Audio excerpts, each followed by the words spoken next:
tarde a todos. Vamos iniciar a nossa web reunião de manejo clínico das arboviroses. Eu sou o João Pedro, sou consultor da Coordenação Geral de Vigilância das Arboviroses do Ministério da Saúde. Estou aqui com a Cecília Sintra, a responsável técnica pelas arboviroses no estado de Mato Grosso. E como convidada, temos a Lívia, né, que é nossa parceira aqui, já fizemos algumas web reuniões juntas. Mais uma vez queremos agradecer a parceria, né, e todo esse apoio que ela tem nos dado, né, enquanto enfrentamento das arboviroses aqui no estado de Mato Grosso.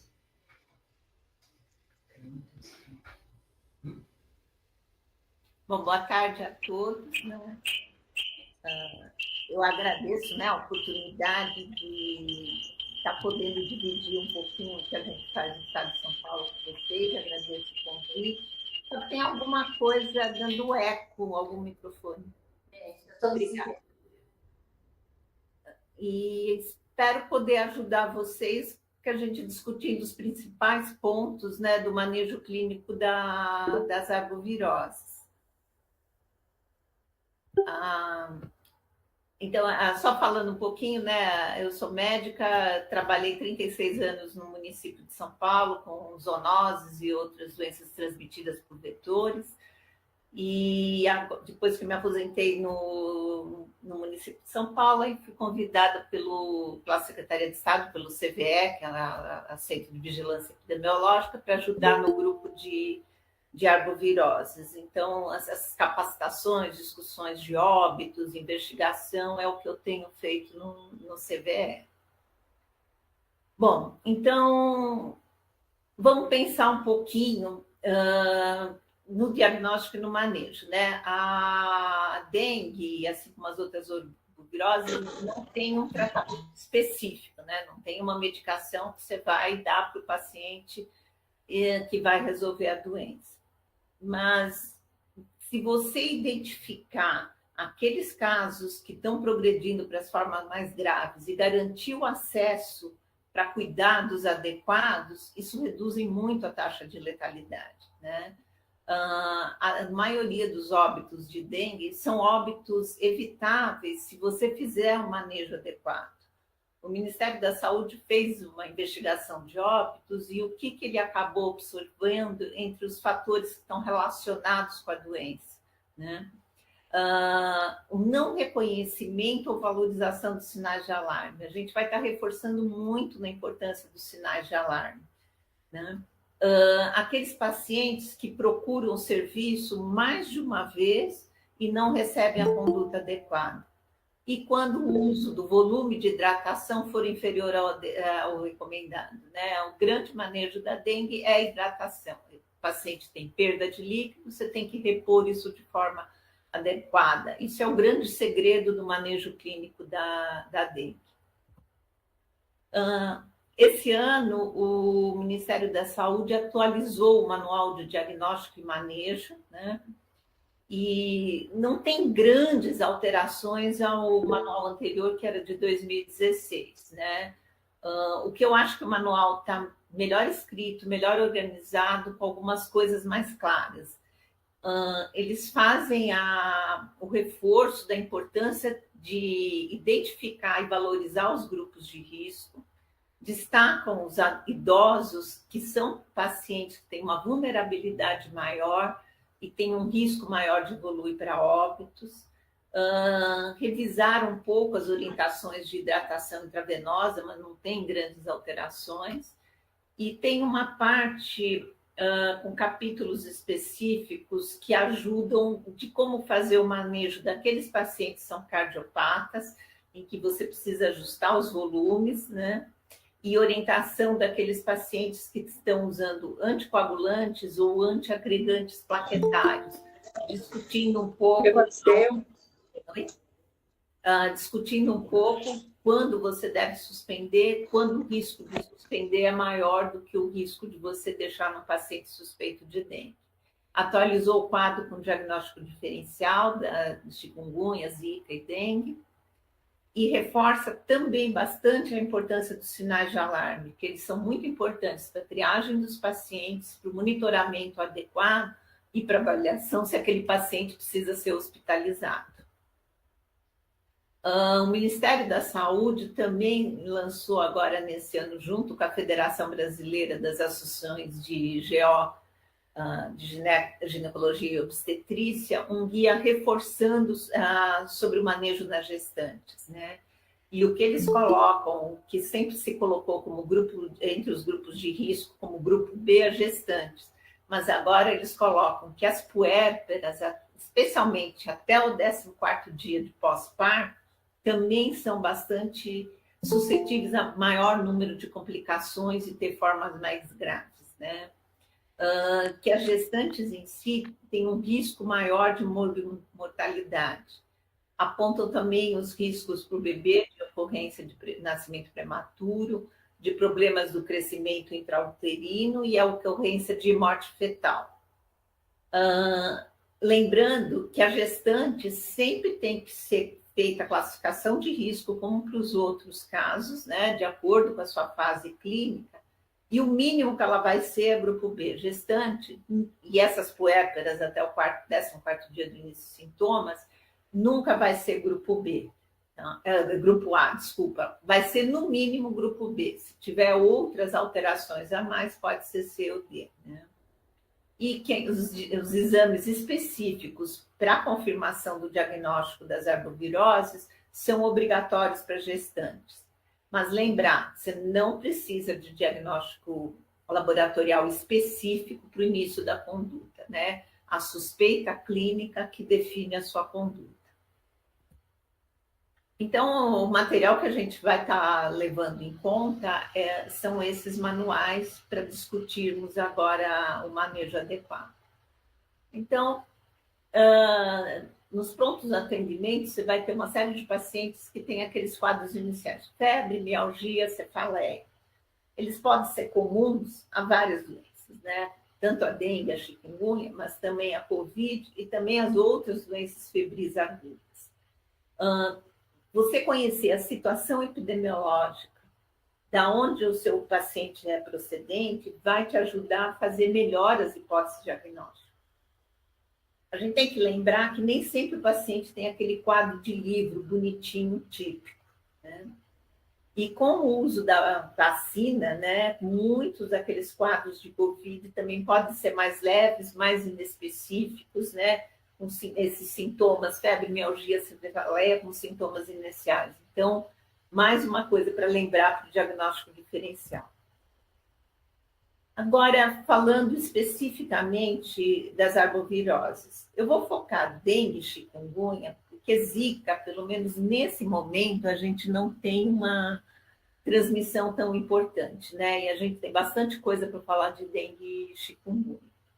Então, dengue, o agente etiológico, tanto dengue como chikungunya, são arbovírus, né? Vírus transmitidos por artrópodes. A dengue é um flavivírus, enquanto que a chikungunya é um alfavírus, né? A Zika também é um flavivírus, é um parente mais próximo da dengue. As formas clínicas na dengue, mais ou menos 20% dos pacientes são esses que a gente está vendo sintomáticos, né? Os demais ou são assintomáticos ou têm sintomas muito leves, muito inespecíficos e que na maioria das vezes acabam nem indo procurar atendimento. Mas também pode evoluir para quadros graves, com choque, sangramentos, funções graves de órgãos e ir para óbito. A chikungunya, habitualmente, ao contrário, a grande maioria, 70%, 80% dos pacientes costumam apresentar sintomas, né? Apesar de ter alguns trabalhos que relatam uma quantidade muito maior de assintomáticos. E a chikungunya também, ela pode ter formas graves e pode ter quadros crônicos, né? Tem casos de chikungunya, o quadro agudo normalmente vai até 10, 15 dias, depois o subagudo até 3 meses, e a partir de 3 meses tem pacientes que mantêm os sintomas por anos, né? Que são os quadros crônicos. E de literatura, isso não é uma porcentagem tão pequena, mais ou menos metade dos pacientes manteriam alguma alteração articular pós-quadro agudo ou subagudo. Em relação ao período de transmissibilidade, aquele período que o paciente está em viremia. Da dengue, começa um dia antes do início dos sintomas e vai até o 5º, 6º dia após. O da chikungunya, esse período de transmissibilidade pode ser quase o dobro da dengue. Então, pode começar 1 a 2 dias antes do paciente apresentar os sintomas e persistir por até 10 dias. O período de incubação intrínseco, aquele que ocorre no ser humano, o intervalo entre o momento que é picado por um mosquito infectado e até desenvolver os sintomas. Nas duas doenças vai ser em torno de 1 até 15 dias, mas a maioria dos casos é em torno de uma semana, 5, 6 dias, 7 dias, o paciente já está desenvolvendo sintomas. A febre, as duas doenças são doenças febris agudas, então a febre é de aparecimento abrupto, né? Na dengue, geralmente acima de 38, tem uma duração entre 2 até uma semana. E na chikungunya também, muitas vezes o paciente tem febre mais alta, de 39 ou mais, com uma duração de 2 a 4 dias. Então, casos de pacientes com febre de 15 dias, 20 dias, você não vai pensar em dengue e chikungunya. Às vezes, alguns pacientes podem ter aparecimento de febre porque tiveram o quadro agudo da dengue ou da chikungunya, mas tem uma infecção secundária posterior. Exantema, né? Ambas doenças podem dar exantema, né? Mais ou menos em 30% a 50% dos casos vão ter o exantema maculopapular, que pega face, tronco, membros, não poupa nem em plantas de pés e mãos, e pode ou não ser acompanhado de prurido. Geralmente, o exantema da dengue ele é mais tardio, entre o 5º e o 7º dia, quando o paciente já tem a queda da febre, né? E a gente pode ver nas fotos, ele normalmente é depressivo. Na hora que se aperta, o exantema tende a desaparecer, a clarear. A chikungunya também pode ter um exantema maculopapular, ou às vezes só macular, em mais ou menos metade dos pacientes. Mais frequentemente é no tronco e extremidades, mas também pode ter palmas de mão, planta do pé, face, e geralmente esse exantema dura uns 2, 3 dias, né? E pode ser mais precoce que da dengue, entre o 2º e o 5º dia após o início da febre. Mais ou menos 1/4 dos pacientes vão ter prurido, e lembrar que pode ter outras alterações dermatológicas na chikungunya, como as lesões vesicobolhosas, quadros descamativos, dermatite esfoliativa, hiperpigmentação. Esses quadros vesicobolhosos ocorrem principalmente nos neonatos e nas crianças menores. As alterações articulares, elas também podem ocorrer em ambas as doenças. Mas na dengue, você costuma ter mais uma dor articular, junto com aquela mialgia, com aquela dor no corpo como um todo, que dura mais ou menos uma semana. Não, as articulações, elas não costumam ter o edema importante, ficar quentes, com grande limitação funcional. Enquanto que na chikungunya você tem quadros de atralgia mais importantes, geralmente quadros de artrite, então é aquela articulação bastante demasiada, quente, vermelha, e que tem uma limitação funcional muito grande, né? E essas alterações, como a gente já falou anteriormente, elas podem persistir por dias, meses ou eventualmente até anos. Normalmente, na chikungunya, o quadro é poliarticular, né? E as articulações mais frequentemente acometidas são tornozelo, punho e as articulações da mão. Mas pode afetar qualquer articulação, tá? Mesmo as proximais, de ombro, costas, quadril. E geralmente são simétricas, né? Apesar de a intensidade da dor, às vezes um lado dói mais que o outro. E esses quadros articulares de literatura, eles são descritos em mais de 90% dos pacientes com chikungunya na fase aguda, né? Quando tem um edema muito importante, geralmente está associado a um quadro de tendocinovite, pode ter dor ligamentar, né?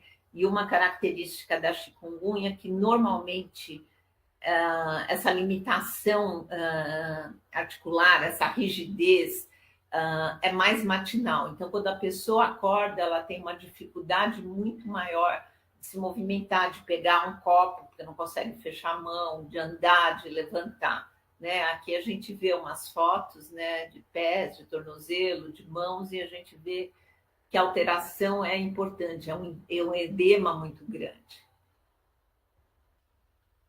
E podem ter aqueles outros sintomas inespecíficos. Então, ambas as doenças podem ter cefaleia, ter mialgia, prostração, né, dor retroorbital, vômitos, náuseas, né?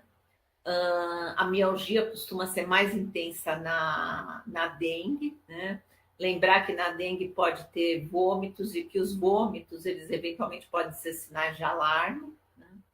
Na chikungunya, além desses sintomas inespecíficos, ele pode ter uma conjuntivite só com a hiperemia conjuntival, sem secreção, e pode ter o aparecimento de úlceras orais.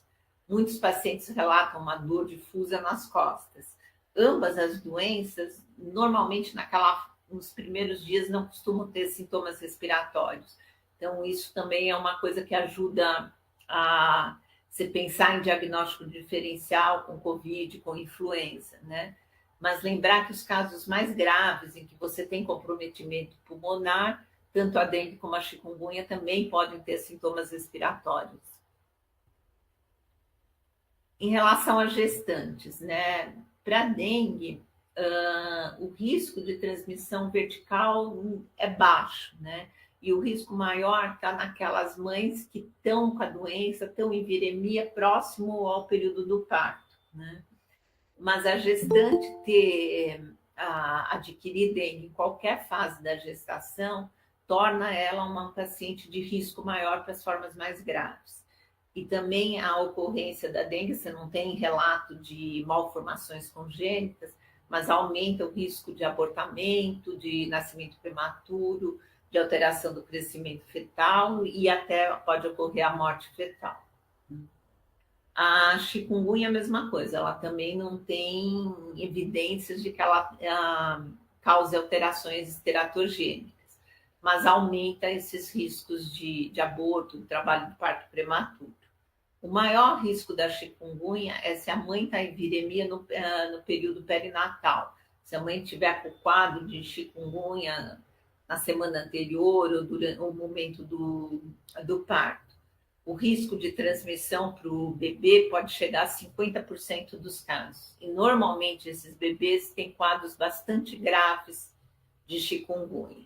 E o que tem se observado é que o fato de você fazer cesariana não reduz esse risco em relação ao parto natural.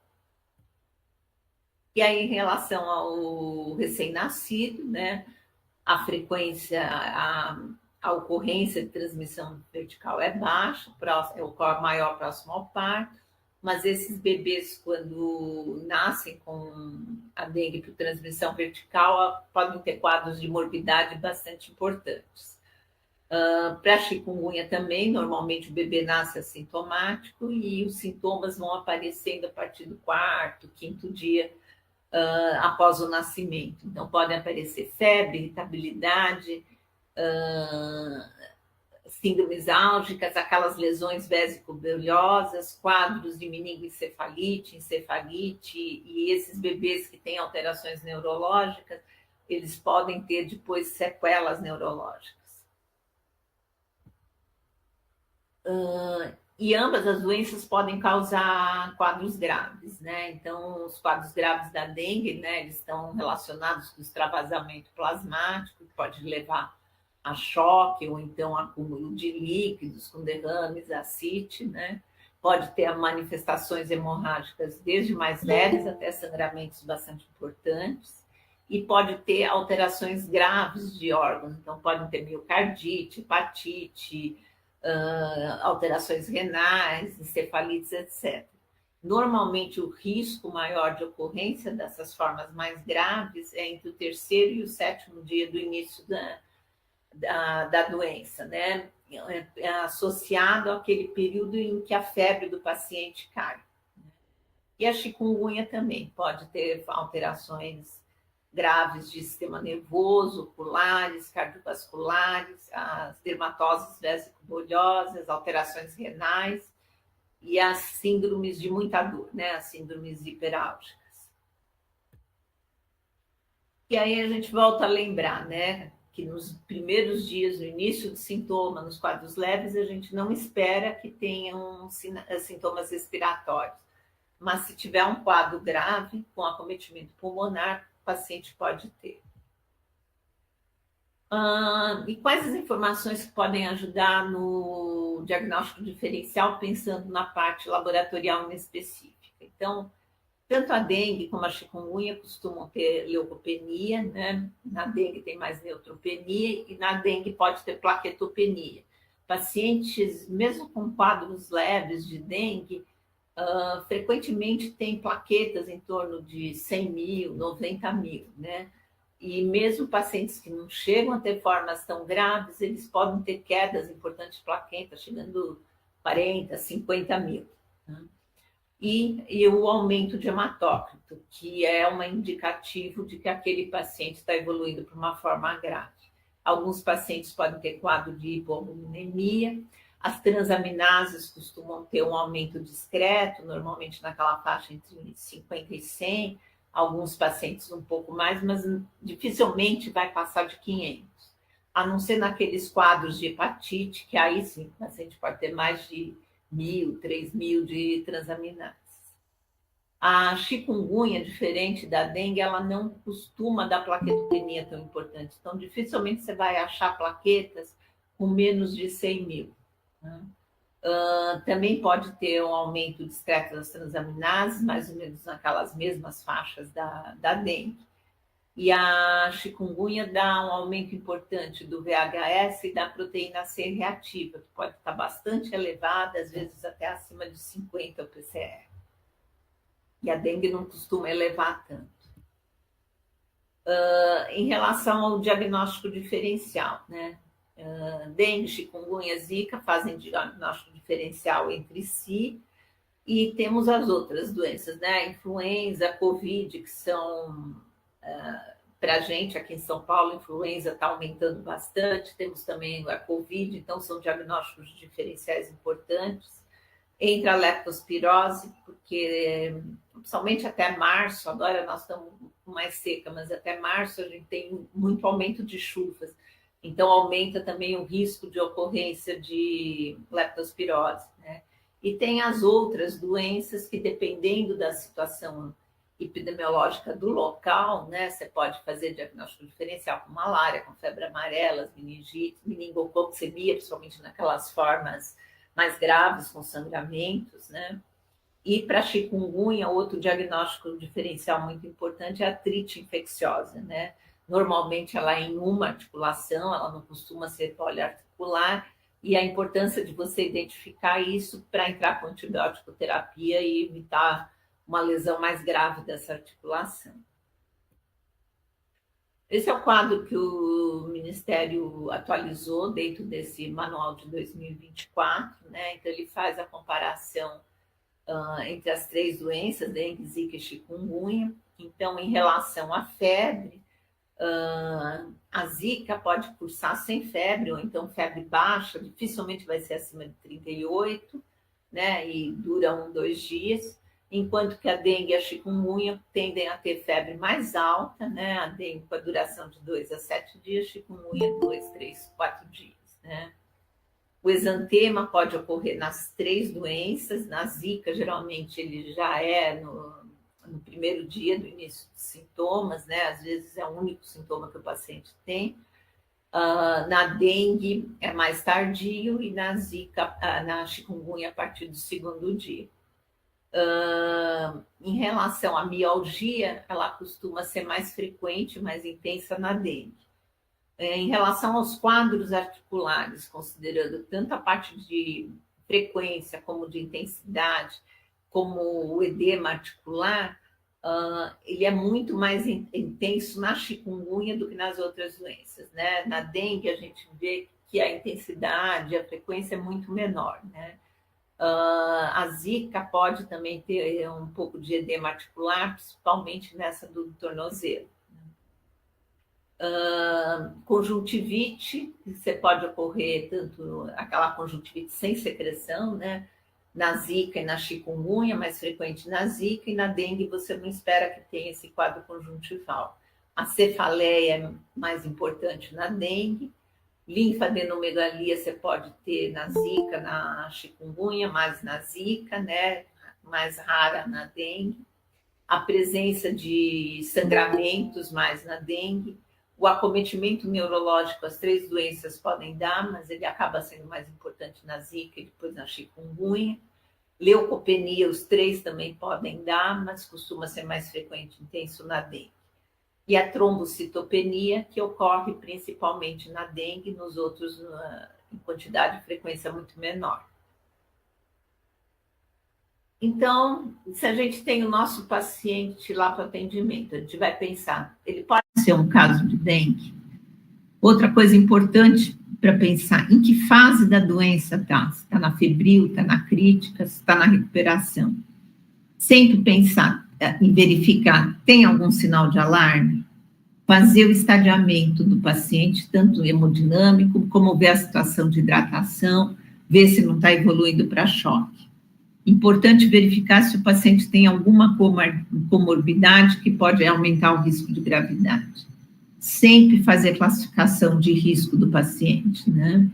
Ver se o paciente precisa hospitalizar. Se ele precisar hospitalizar, pode ser um leito de observação ou precisa ser unidade de terapia intensiva.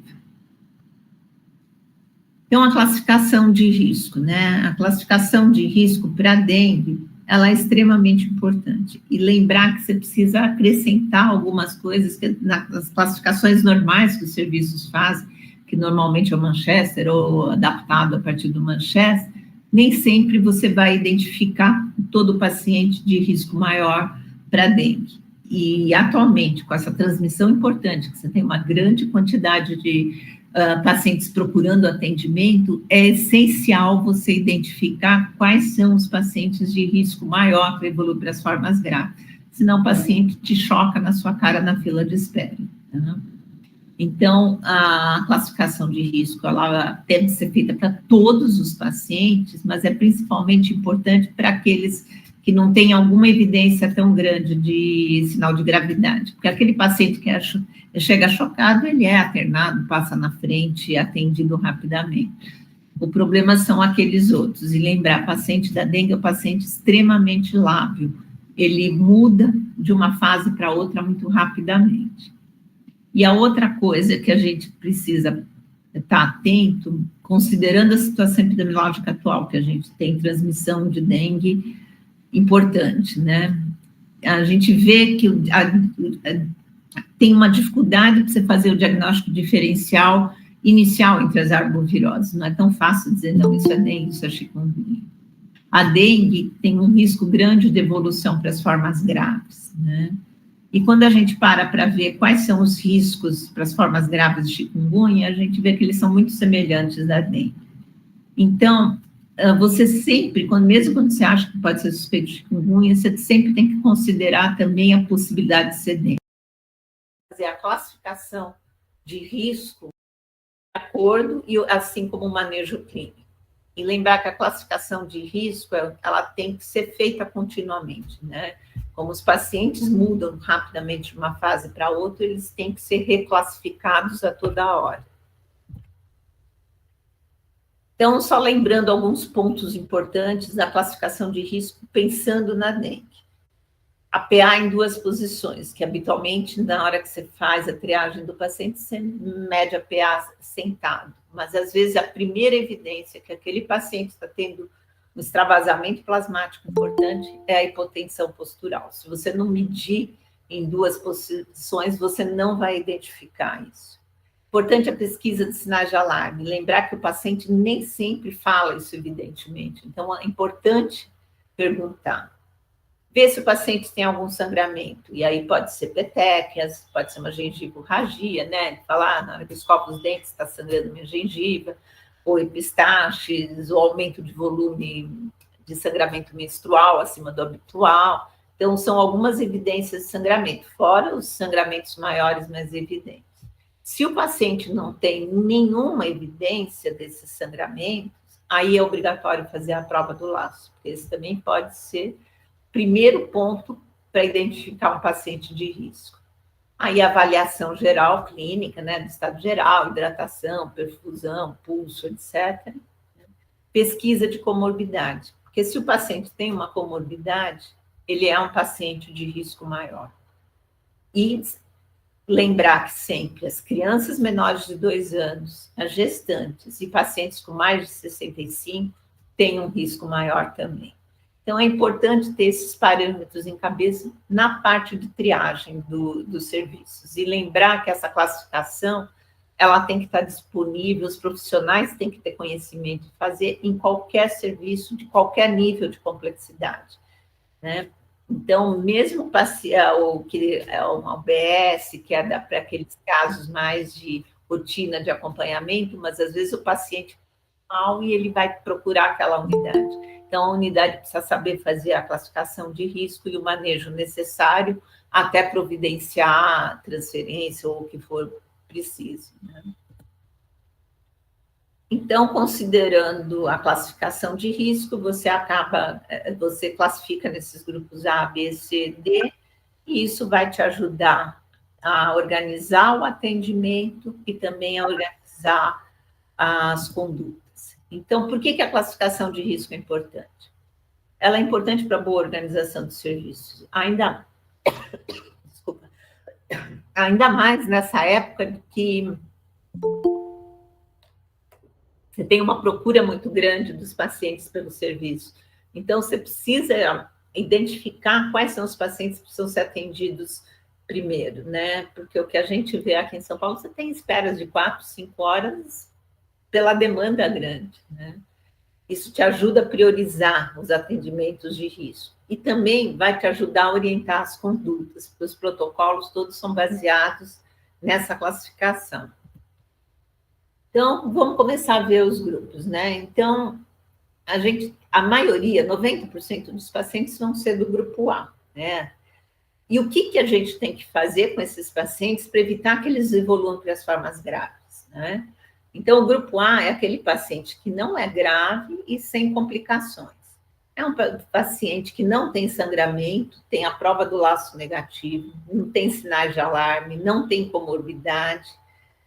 É um paciente que tem mais de 2 anos, ou então menos de 65 anos, não é gestante e não tem risco social. Risco social são aqueles pacientes que às vezes moram sozinhos, vão ter dificuldade de se hidratar de forma adequada, ou se ele tiver pior, ele não vai ter condições de chegar no serviço de saúde rapidamente.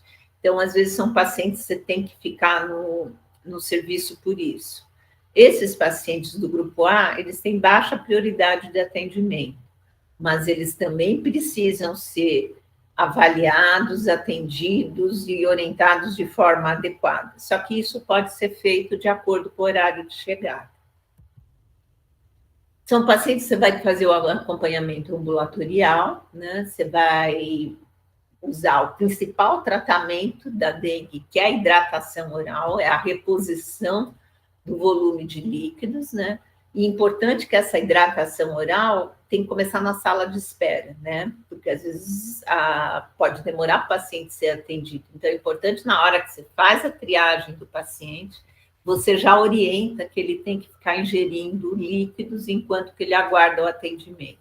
Aí o serviço também precisa ter condições de oferecer esses líquidos para o paciente, seja com bebedouro, seja com jarras de soros de hidratação oral, etc., né?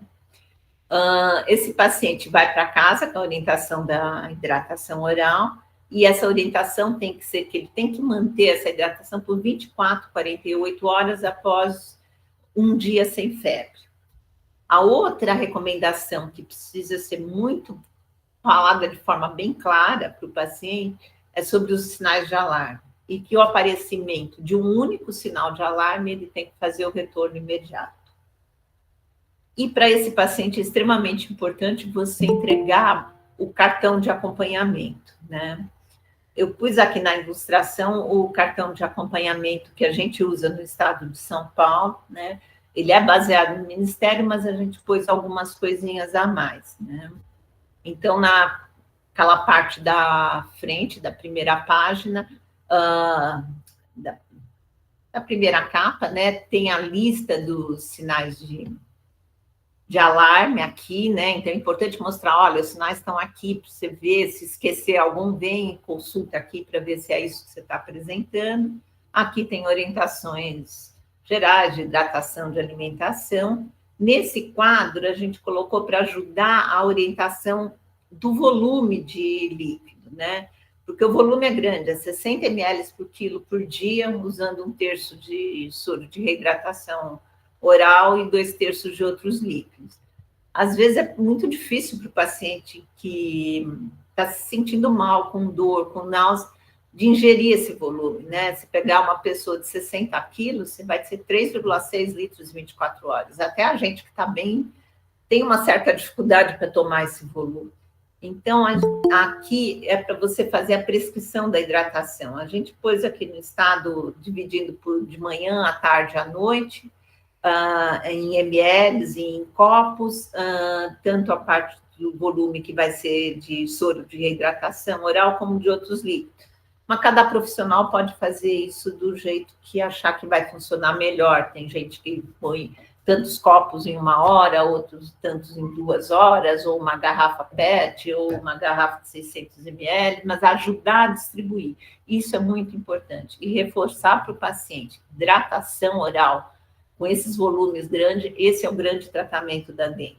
Mesmo a gente sabendo que isso é difícil, às vezes, para eles entenderem que é isso que vai ajudar. E aí, no outro quadrado, você vai colocar os parâmetros clínicos do paciente. Então, PA, temperatura, frequência cardíaca, a classificação de risco, hematócrito, plaqueta, se tiver. Importante reforçar para o paciente que, se retornar para atendimento, trazer esse cartão, porque aí o profissional vai poder avaliar como ele está, se ele melhorou, se ele piorou, e poder dar um atendimento melhor. Para o grupo A, o hemograma é recomendável, mas não é obrigatório, né? Lembrar que o hemograma da dengue, ele só faz sentido se você for ver esse resultado, de preferência em 2, no máximo em 4 horas. Não adianta pedir hemograma e pedir para o paciente voltar daqui uma semana, 15 dias, porque esse hemograma para dengue não vai servir para mais nada, porque se ele estava hemoconcentrando e ia chocar essas alturas, ele já fez tudo isso, né? Então, o hemograma não é obrigatório, mas se você pedir, você tem que ver esse resultado. O diagnóstico laboratorial específico vai fazer de acordo com a situação epidemiológica. Lembrar, exames específicos para dengue, eles não são necessários para a condução do caso. Você vai fazer a suspeita e o manejo em cima da suspeita clínica. Você não precisa de exame laboratorial.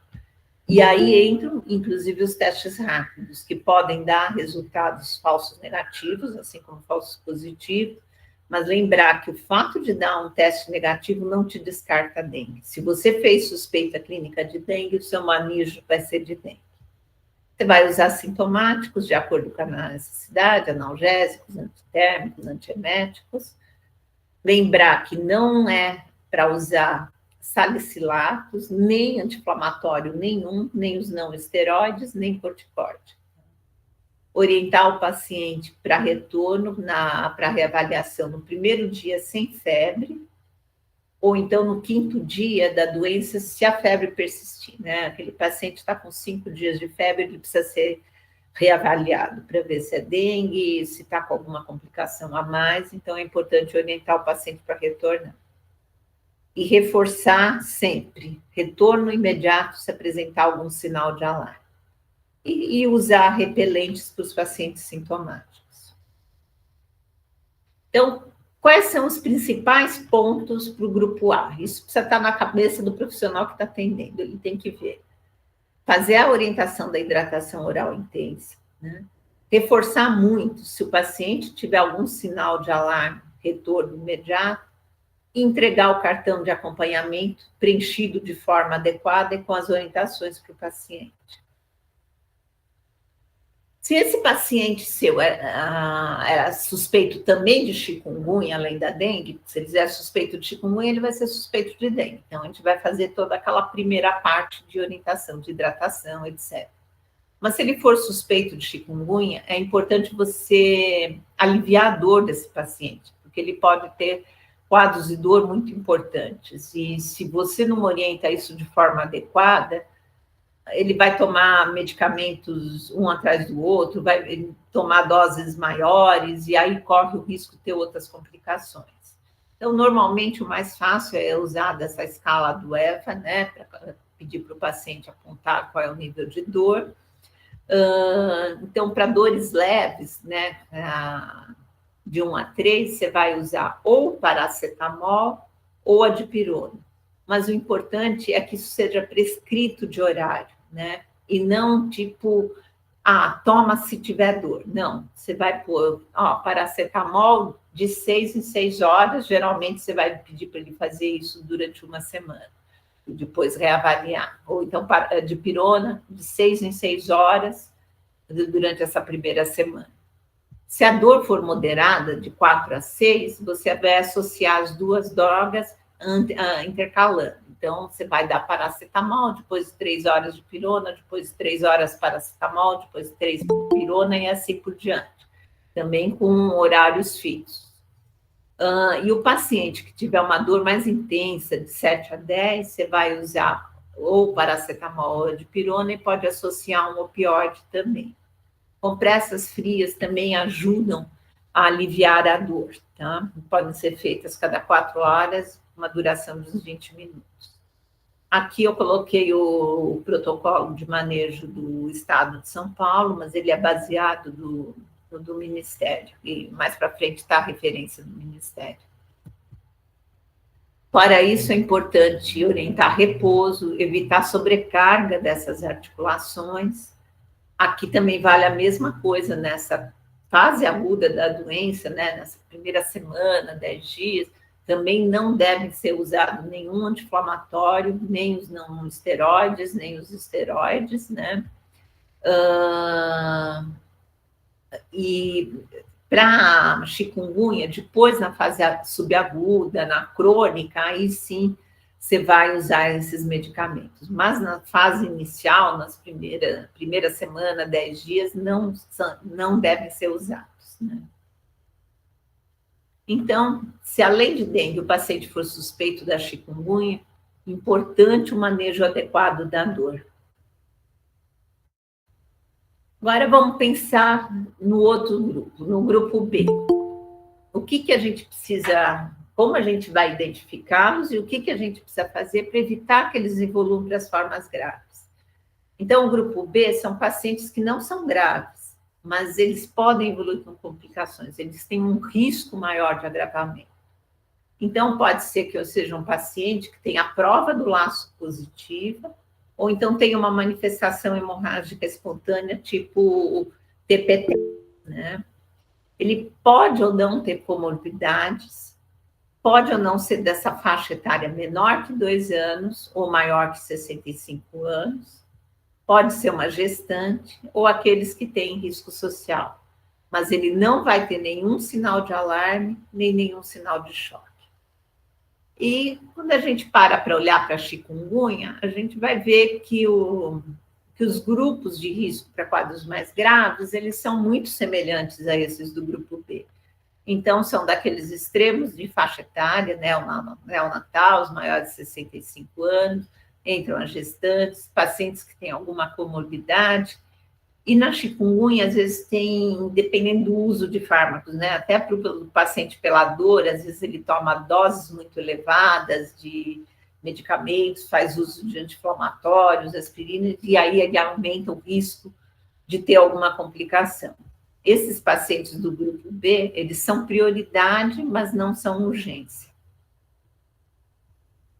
Paciente do grupo B, o que é obrigatório? Coletar hemograma. Você sabe que ele tem um risco maior para as formas graves.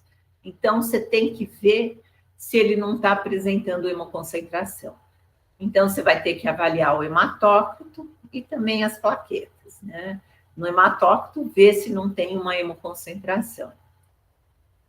Aqui, você tem que ver logo esse resultado, não dá para ficar esperando infinito. Então, os serviços têm que ter organização, ter seus planos de contingência, ter seus planos operativos para que esse resultado esteja disponível em 2 horas, no máximo 4 horas. E esse paciente não é para ir para casa, ele vai ficar no serviço aguardando o resultado. E, enquanto isso, ele vai ser hidratado, como para os pacientes do grupo A. A outra coisa que você tem que verificar se a comorbidade que o paciente tem, se ela está compensada, se ele está usando a medicação, porque às vezes o paciente fica doente, ele para de tomar aquelas medicações para as doenças crônicas. Às vezes você precisa fazer algum ajuste na dosagem da medicação, ou alteração, ou acrescentar outros, né? Então é importante ver essa parte também. Quando chega o resultado do hemograma, se o hematócrito estiver normal, esse vai ser um paciente também que vai fazer o acompanhamento ambulatorial. Mas ele é um paciente de risco, ele tem um risco maior. Naquele momento, ele também não hemoconcentrou, mas ele tem um risco de evoluir para a gravidade. Então, você vai ter que rever esse paciente diariamente, né? Em que você vai fazer nova classificação de risco, novo hemograma. E você vai repetir isso até ele estar 48 horas sem febre. E a orientação de hidratação para casa vai ser como a do grupo A. Se tiver aumento do hematócrito, o paciente fez hemoconcentração, ou se durante nesse tempo que o paciente está aguardando o resultado aparecerem sinais de alarme, ele vai ser tratado como um paciente do grupo C. Então, para o grupo B, o que você precisa fazer? Colher hemograma sempre, avaliar o hematócrito. Se o hematócrito estiver normal, você vai fazer retorno diário com aquelas mesmas recomendações de hidratação do grupo A. Se tiver hemoconcentração, ele passa a ser tratado como um paciente do grupo C. E não esquecer de dar uma olhada como é que está a comorbidade dele. Agora, o outro ponto no atendimento do paciente que é importante olhar é pensar em que fase da doença que está o meu paciente. Normalmente, a dengue cursa com 3 fases, né? A febril, a crítica e aquela que é de recuperação. A fase febril, ela geralmente ocorre nos primeiros 3, 4 dias, em que o paciente tem um aumento da temperatura, ele tem um risco de ocorrer desidratação.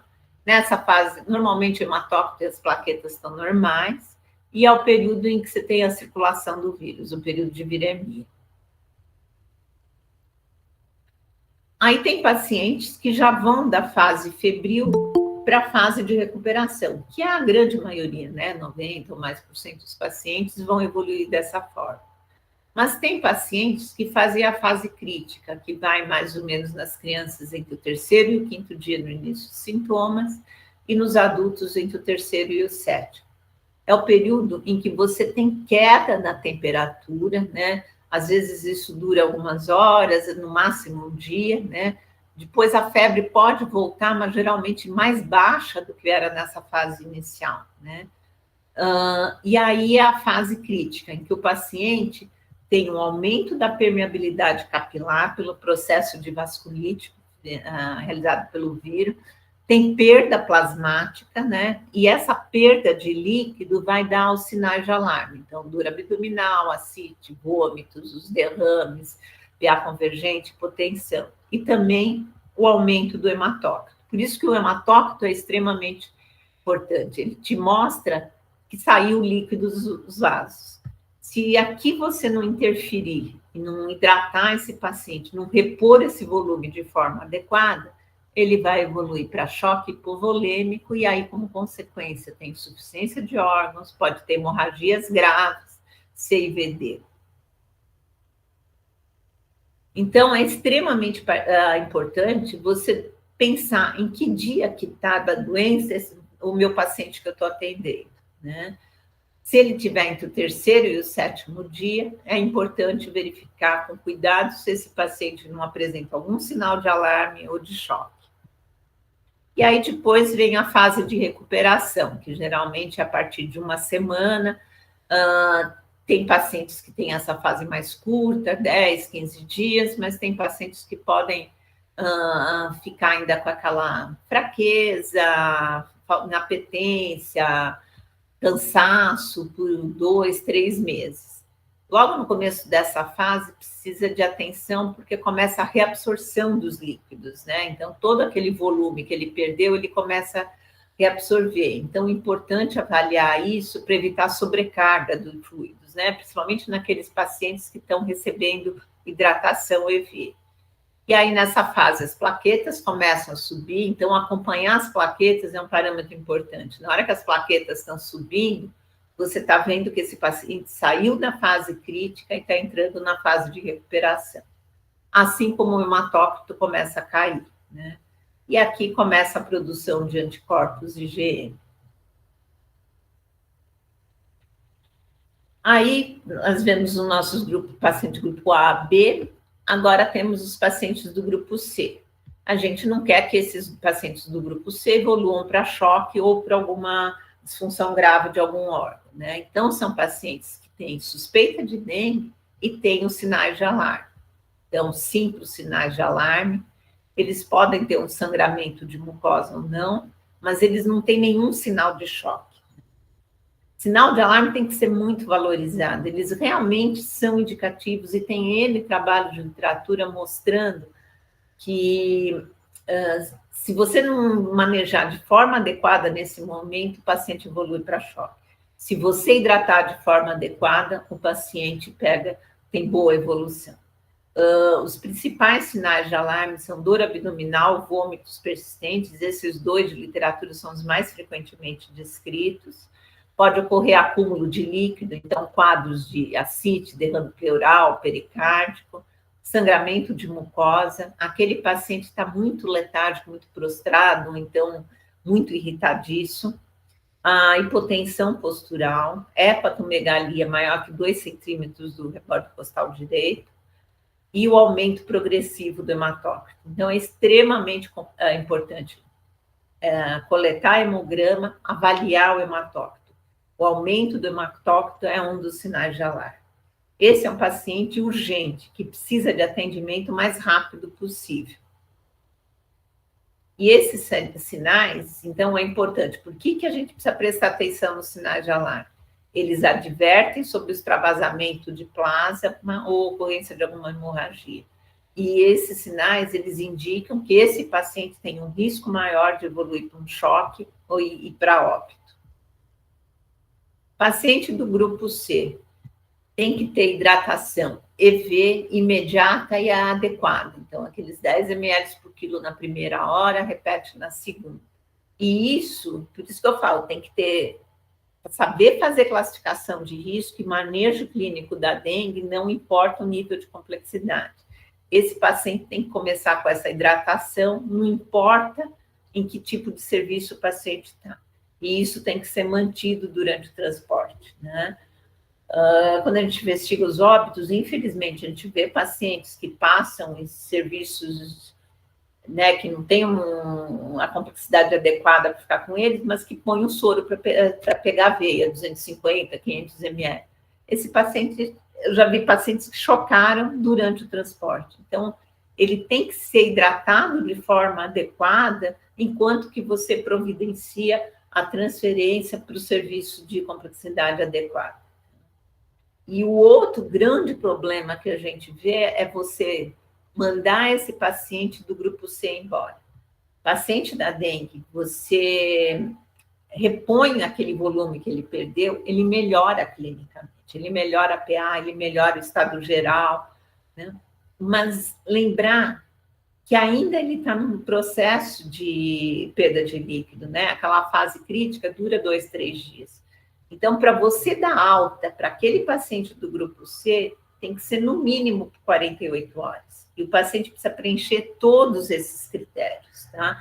Então, ele tem que estar estável hemodinamicamente por 48 horas, ausência de febre, então ele mostra que ele saiu daquela fase crítica, tem uma melhora visível do quadro, o hematócrito tem que ter voltado ao normal e está se mantendo estável, porque às vezes você hidrata, o hematócrito cai, só que ele não mantém, porque ele continua perdendo líquido. Então, ele tem que estar se mantendo estável por pelo menos 24 horas. E as plaquetas mostrando tendência de elevação, que também vai te mostrar que está saindo daquela fase crítica, né?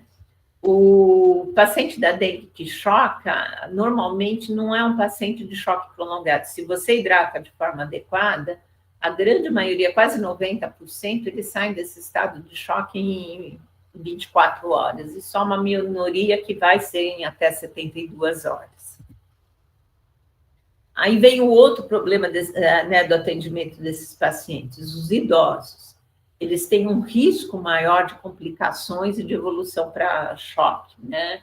Mas também eles têm um risco maior de sobrecarga de fluidos. Então, entra a importância de você hidratar esses pacientes, porque eles também precisam de líquido, mas você tem que acompanhar cuidadosamente para evitar que não tenha sobrecarga.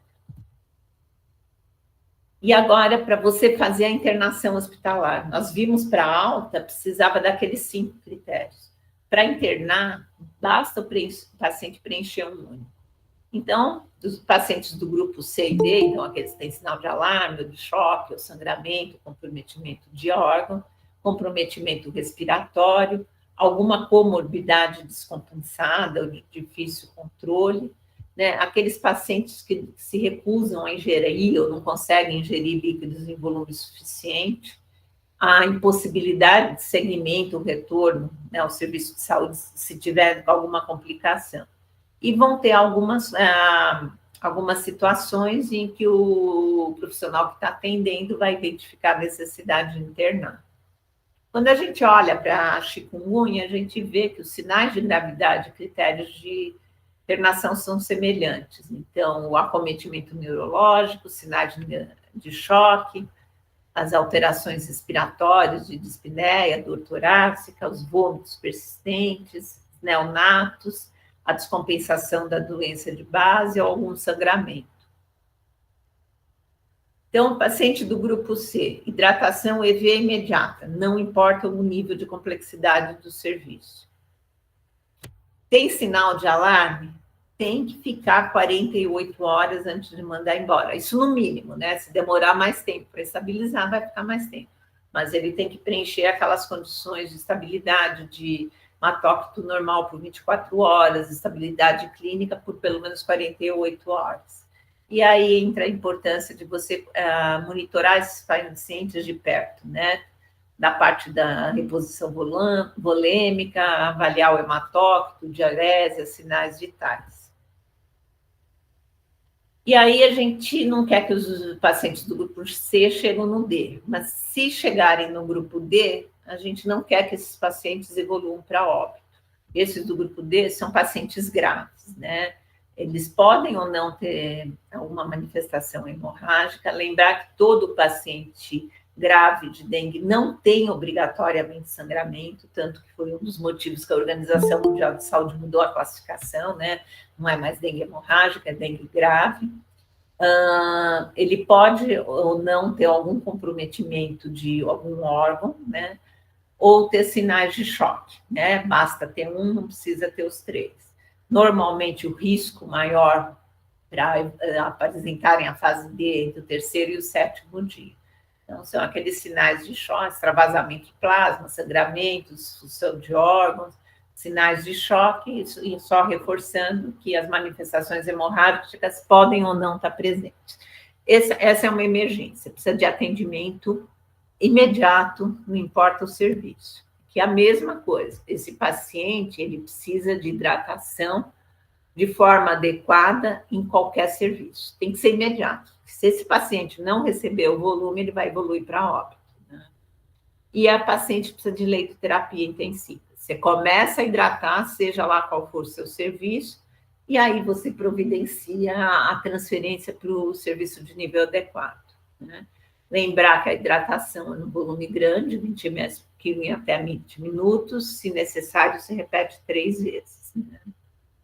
E aí, só um lembrete, o choque da dengue, ele é de rápida instalação, né? Então, o paciente é lábio, rapidamente ele pode entrar em choque, mas também, normalmente, ele tem curta duração. Então, num intervalo de 12 a 24 horas, o paciente pode evoluir para óbito, ou se o seu tratamento, a sua reidratação for adequada, ele vai se recuperar.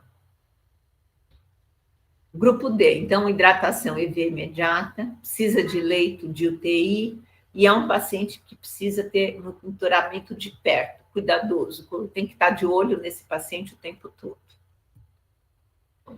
Então, no manejo, é mais ou menos isso, os principais pontos dos protocolos, né?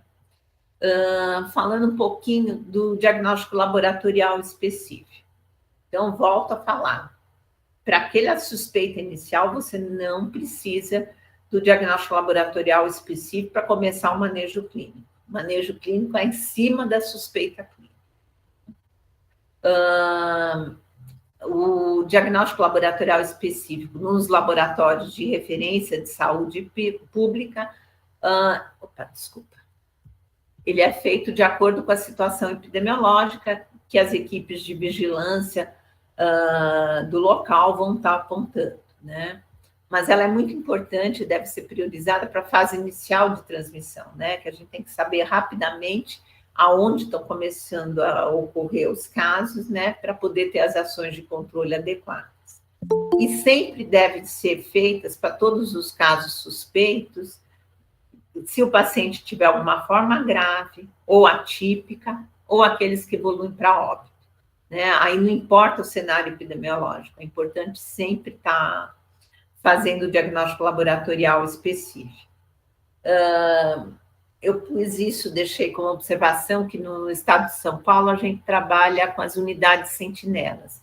Então, tem unidades por região selecionadas, elas mandam semanalmente algumas amostras para o Instituto Adolfo Lutz, que é o nosso laboratório de referência de saúde pública, e aí essas amostras coletadas até o 5º dia de início de sintomas são feitas para dengue, chikungunya, Zika. Isso ajuda a identificar os sorotipos circulantes, assim como você identificar se algum caso de dengue pode ser chikungunya, se tem outros vírus circulando também.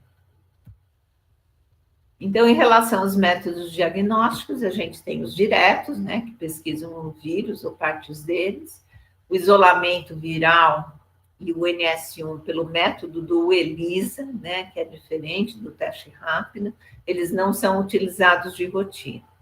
O PCR também não é feito de rotina para todos os casos, mas ele é importante para fazer para os casos graves, para os óbitos e nos casos de monitoramento viral, né? E aí as amostras têm que ser coletadas entre o dia 0 e o 5º dia do início dos sintomas.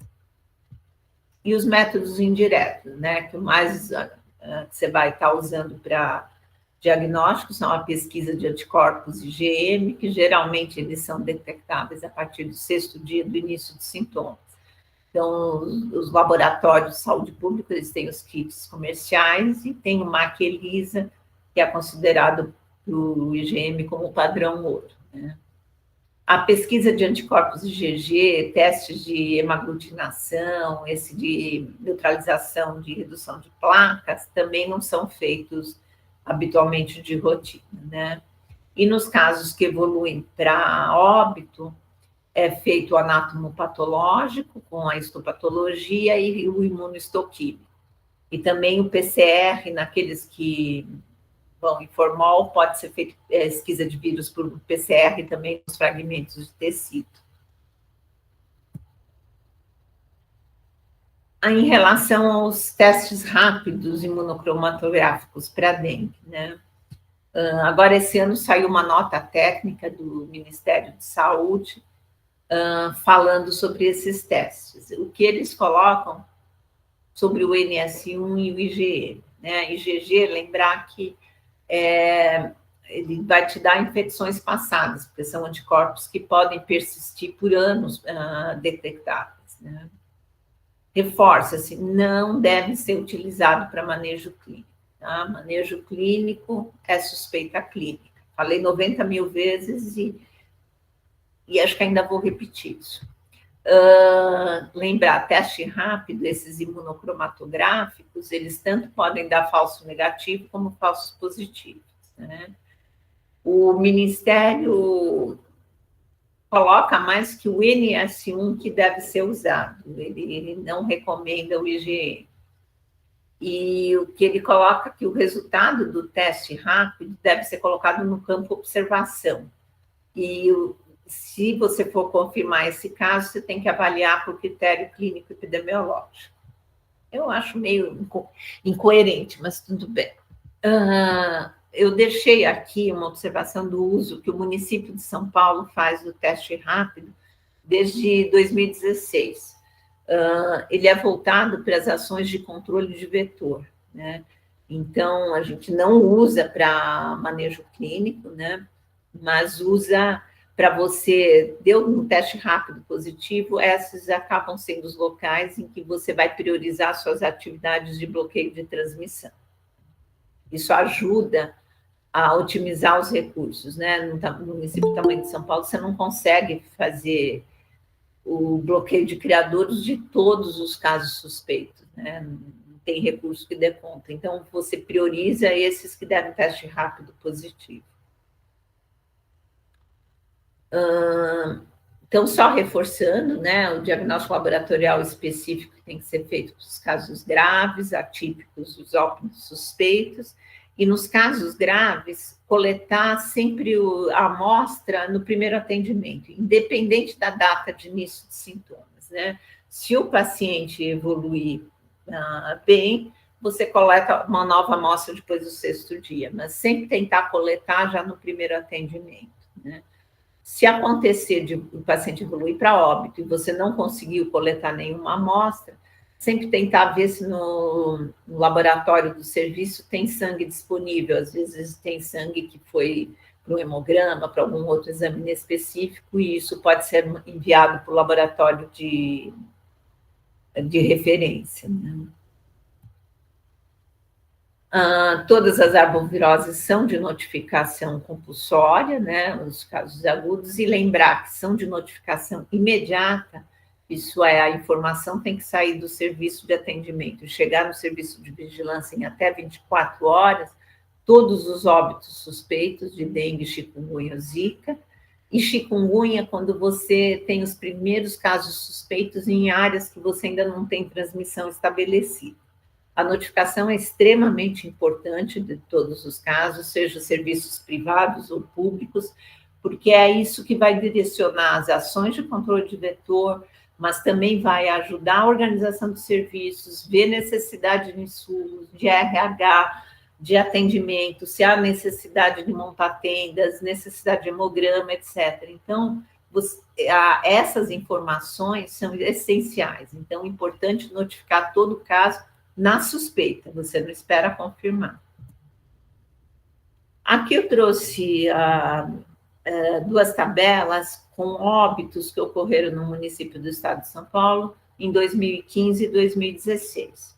Né? Aqui a gente vê o número de atendimentos. Então, a gente vê pacientes que tiveram 2, 3, 4, 5 atendimentos. Né? E aqui as cores se referem com as informações disponíveis, qual seria a classificação de risco de atendimento naquele momento. Então, em azul estão os pacientes que foram classificados como grupo A. E eles foram dispensados, que é paciente ambulatorial, é orientado, vai para casa. Né? Em verde são os pacientes do grupo B, em que você avalia o paciente, se ele não está hemoconcentrado, você vai para casa. Aqui a gente tem pacientes que foram internados, então que tiveram hemoconcentração ou alguma outra coisa, e outros que foram dispensados. Também, ok. Em vermelho estão aqueles do grupo D, né? Então, também não teve nenhum problema, os pacientes que chegam no grupo D, todos eles foram internados, né? E aí vem em amarelinho, que são os do grupo C, que são aqueles que a gente viu que eles só poderiam ser mandados embora depois de fazer a hidratação adequada e deles estarem estáveis há pelo menos 48 horas. Aí a gente vê desses casos, né, de pacientes que tinham sinais de alarme e foram dispensados. Né, os casos 5, 9, 13, 16 e 21 tiveram um atendimento com sinais de alarme e foram mandados embora. Caso 8, teve 3 atendimentos com sinais de alarme. O paciente procurou 3 vezes e foi mandado embora nas 3 vezes. Né? Aqui também, o caso 1 e o 3 tiveram 2 atendimentos com sinais de alarme e foram mandados embora. Então, o que a gente para pensar? São 8 atendimentos de pacientes com sinais de alarme foram dispensados. São 8 oportunidades desperdiçadas. Pode ser que aqui em 2015, 6 aqui em 2016. Talvez se você fizesse um manejo adequado desses pacientes, talvez a evolução deles não tivesse sido para óbito. Por isso que eu falo, é muito importante os sinais de alarme e o manejo adequado para evitar que eles voltem em choque e acabem evoluindo para óbito. Aqui é o resumo do resumo do resumo, né? Então, lembrar pacientes com febre, mialgia, atralgia sem sintomas respiratórios, você tem que pensar em arboviroses, realizar sempre a classificação de risco, paciente que não tem sangramento, fazer a prova do laço, medir a PA em 2 posições, verificar e orientar sinais de alarme, muito importante. Tratamento da dengue, o principal é a hidratação, né? Atenção para os pacientes grupos B e C, para pacientes que estão entre o 3º e o 7º dia do início do sintoma, e sempre notificar todo caso suspeito. E aqui são só os alertas da importância, né, de folhetinhos para falar para a população que precisam se hidratar, né, e também sobre os sinais de alarme. Eu coloquei esse último slide aqui, que para ter todo esse atendimento adequado dos pacientes, precisa ter organização dos serviços, né? E os serviços precisam ter planos de contingência e planos operativos, que isso vai te ajudar para diferentes cenários epidemiológicos, a previsão e a disponibilidade de insumos, equipamentos, medicamentos, recursos humanos. Você precisa pensar como é que você vai fazer seus exames laboratoriais inespecíficos, os específicos e os de imagem, e como você vai conseguir acessar os resultados de forma oportuna.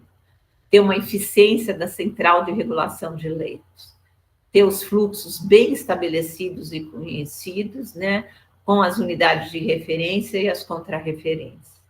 E o manejo clínico adequado, ele tem que estar disponível, implantado, ser de conhecimento em todos os níveis de atenção. E aqui no final eu deixei essa frase do Eric Martinez, que é um médico cubano. A Organização Mundial para esses protocolos que são usados e validados até hoje de hidratação foram muito em cima dos trabalhos que ele fez em transmissão importante de dengue em Cuba na década de 90, né? E aí o que ele fala, né? Que tão importante quanto evitar a transmissão da dengue é a preparação dos serviços de saúde para atender esses pacientes de forma adequada e para você poder evitar os óbitos, né? Lógico que a gente não quer ter epidemias, mas se elas ocorrerem, a gente tem que evitar óbitos, né?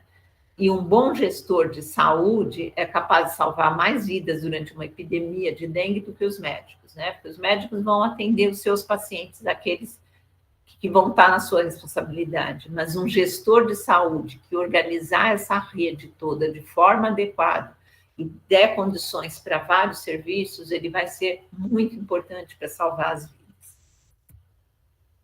Aqui eu deixei referências, né?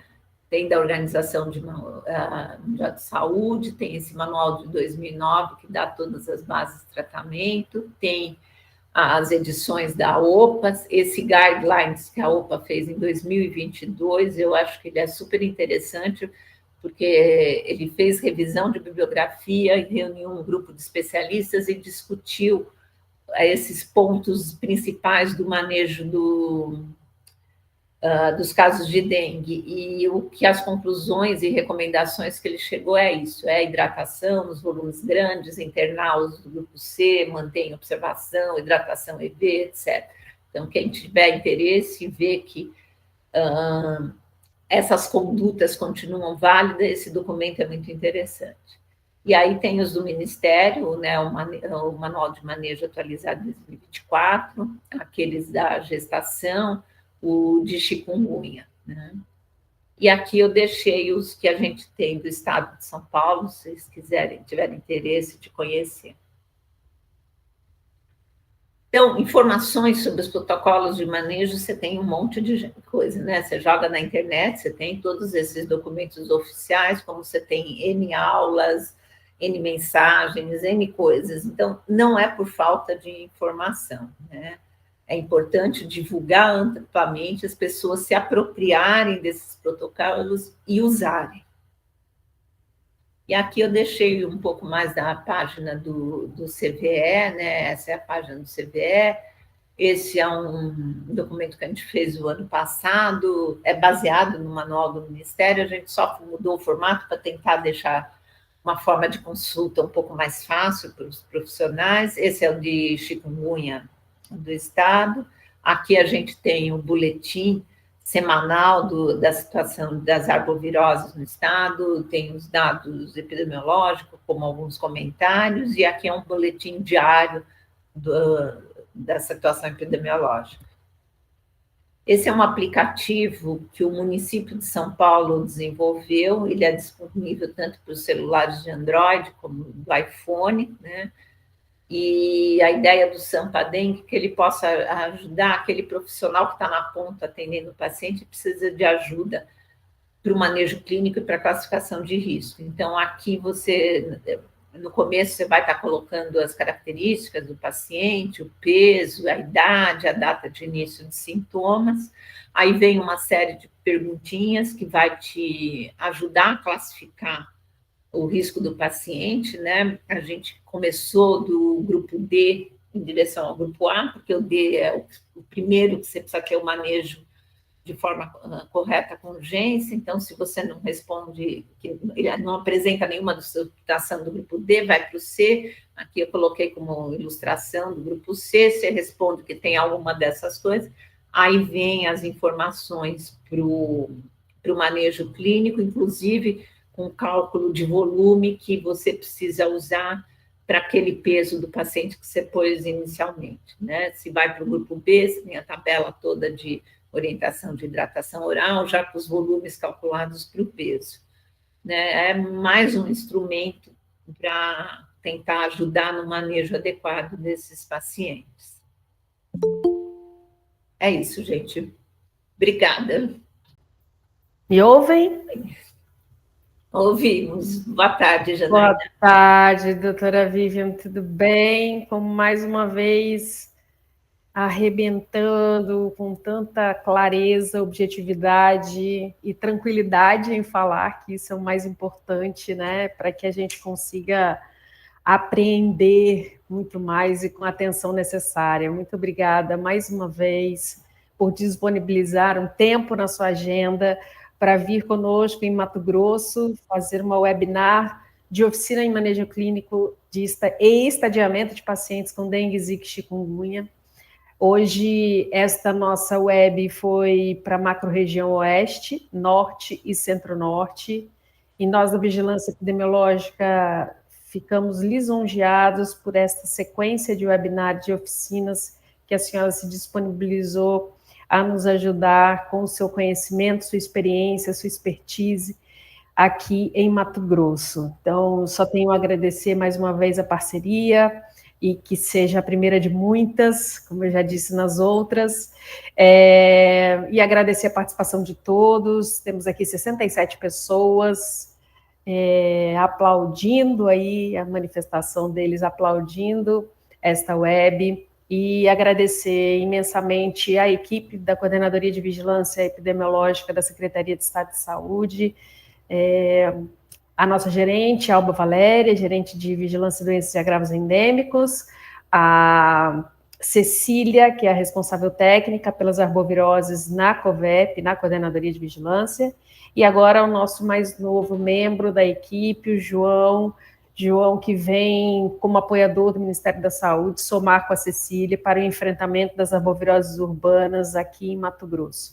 Desde já estamos sempre à disposição de vocês, e esses movimentos de web para que a gente consiga estar mais próximo de vocês e fazer com que o conhecimento chegue o quanto antes e da forma adequada, sem ruídos na comunicação, para que o manejo clínico do paciente seja eficaz e resolutivo, para que a gente não tenha, como eu já venho sempre dizendo, em pleno século XXI, a gente ter óbitos ainda por dengue e chikungunya, né, é inadmissível. A gente sabe que a população também tem uma parcela de culpa nisso tudo, né, por conta de permitir que os criadouros ainda existam, mas cabe a nós, enquanto Sistema Único de Saúde, fazer a orientação correta para que vocês continuem atendendo o paciente aí no município de vocês, dentro deste grande território que é Mato Grosso, que vocês continuem tendo este acesso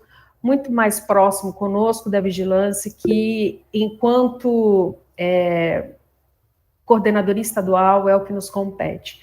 Estar próximo de vocês, transmitindo todos os conhecimentos, ensinamentos e, principalmente, tudo que vem de novo do Ministério da Saúde, que no caso foi esse novo olhar, não tão novo, mas com não tanta inclusão, né, como a senhora mesmo disse, não tem tanta diferença do que o Ministério, né, trouxe para nós do manejo clínico com pacientes de dengue e chikungunya, mas que a gente sempre, de uma forma ou outra, vai trazer para você, do estado de Mato Grosso, alguém para, junto conosco, da equipe técnica, esclarecer o que ainda tiver de dúvidas. Então, este é o canal, a Cecília e o João estão sempre à disposição, nós também da coordenadoria, e os nossos parceiros que sempre disponibilizam um tempinho na agenda para que a gente possa ter esse bate-papo tão construtivo e tão esclarecedor. Doutora Vivian, muito obrigada, um forte abraço, senhora,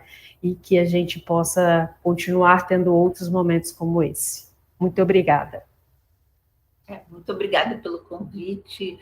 Eu acho que sempre é importante a gente poder dividir um pouquinho, trouxe um pouquinho também das coisas que a gente faz no estado de São Paulo, né? Acho que isso também, essa troca também é interessante, né? Espero ter ajudado e estou à disposição. Obrigada. Obrigado a todos. Nós colocamos o link do YouTube aqui no chat para que vocês possam acompanhar a gravação. E mais uma vez, obrigado, doutora. E estamos à disposição. João, deixa eu só fazer uma fala final aqui. Este link do YouTube, esta e as outras oficinas que a doutora Vivian ministrou e nós conseguimos fazer a gravação, eles estarão disponíveis no canal do YouTube. Então, se você sabe de alguém que não pôde participar, compartilhe este link especificamente para Mato Grosso, mas a gente sabe que tem parceiros de todo o país que também podem aproveitar este compartilhar de conhecimentos. Então, por favor, fique à vontade para sempre estar divulgando o que nós da Vigilância Epidemiológica estamos compartilhando com vocês, deixando acessível para que, em caso de dúvida, estou com uma dúvida, volta para assistir, vai lá, se esclarece e não deixe de perguntar também para nós, tá bom? Obrigadão. Eu deixei a apresentação com a Cecília também, então pode disponibilizar à vontade. Então, tá certo. Muito obrigado pela presença de todos. Agradeço mais uma vez a doutora. E estamos aqui à disposição para contribuir com esclarecimentos e dúvidas que, porventura, aparecerem.